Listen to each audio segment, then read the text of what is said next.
One thing with the schedule, though, considering we're kicking it off against Philadelphia with LeBron going to the West Coast, it's pretty obvious they want to tout these two rebuilding teams, rebuilding in different ways, young teams with some pretty staunch fan bases, I might add. Philly's got a pretty strong fan base.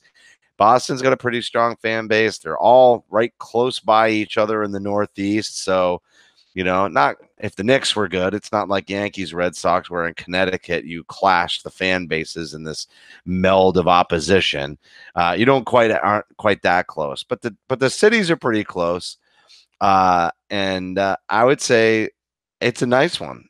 Having this be the potential future sort of head-to-head and leading it off that way is smart. And I think it'll be I think opening night will be a lot of fun, and I hope it goes a lot like it did in the postseason. Yeah, I'm glad they started with Philly. I'm not so keen on having both marquee games early in the season be against Philly, but not because I'm worried about the Sixers getting the better of the Celtics, but I just, I'd like to see different matchups and see different ways for the teams to line up. And, maybe I would suspect part of what forced that the Christmas Day game in particular is a desire to really see the Celtics be able to play closer to home and Philly play closer to home with the holiday. So, and you look at the Warriors and the Lakers, probably the same idea. Stay on the West Coast. They're not exactly close as Philly and Boston are, but that's probably what the NBA is trying to do. I just, I'm glad they're doing it.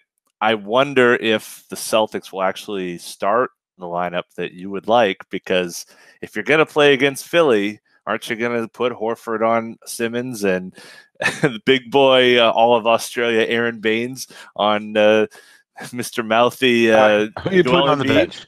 I mean, who are you putting on the bench? I don't care. I don't care. I'm not asking you. Fine. I don't care. You're Brad Stevens. Fine. Predict who's going to the bench for Baines. Tell me. Well, tell me how Gordon Hayward looks after his first training camp. Then I can tell you the answer. Tell me somebody isn't going to hurt themselves like Morris okay, did. Never mind. You're legitimately right now. I'm calling a major foul. You're already predicting injuries before the season starts, and that those injuries happen before the season starts. Right there. That's just taboo. That's some bad juju.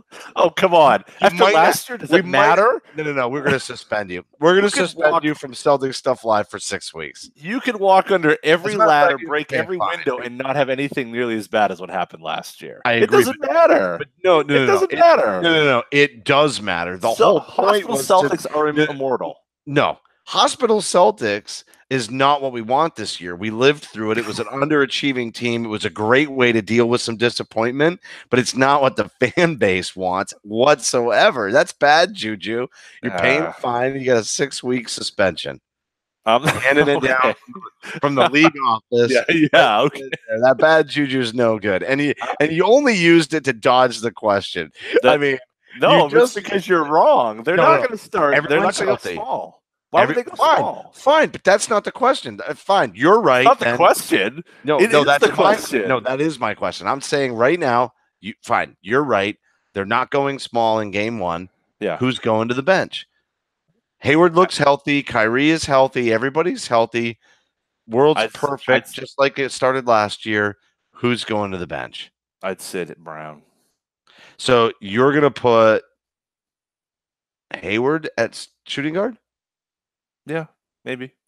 I mean, who's he going to? What do you mean, maybe? It's either Tatum or Hayward.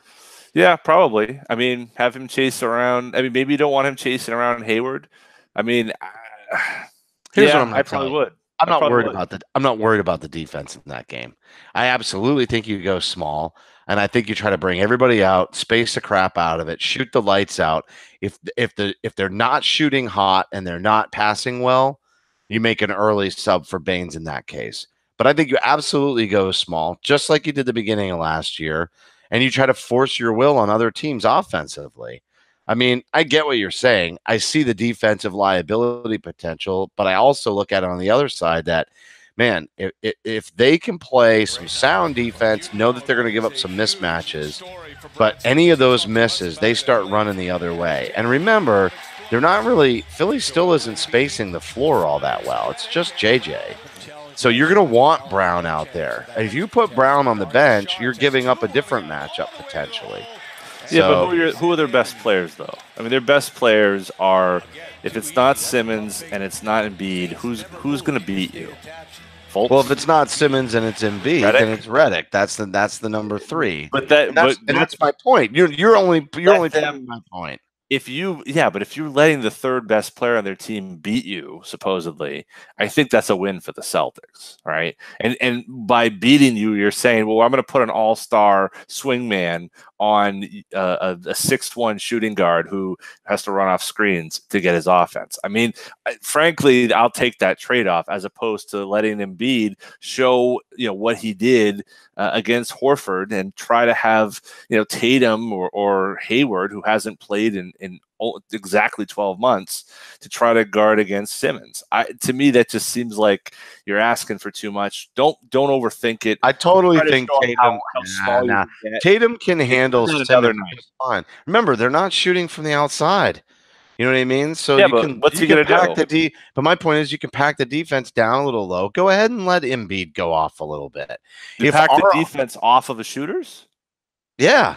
So leave JJ Redick because Tatum isn't going to be able to keep Simmons in front of him. I think Brown will be able to recover just fine. Well, you got to remember that, and this is my point. I'm not saying they're not going to score and they're not going to expose a mismatch. My point is, I'd rather have us just destroying them on offense. I mean, just think about the 3-point shooting.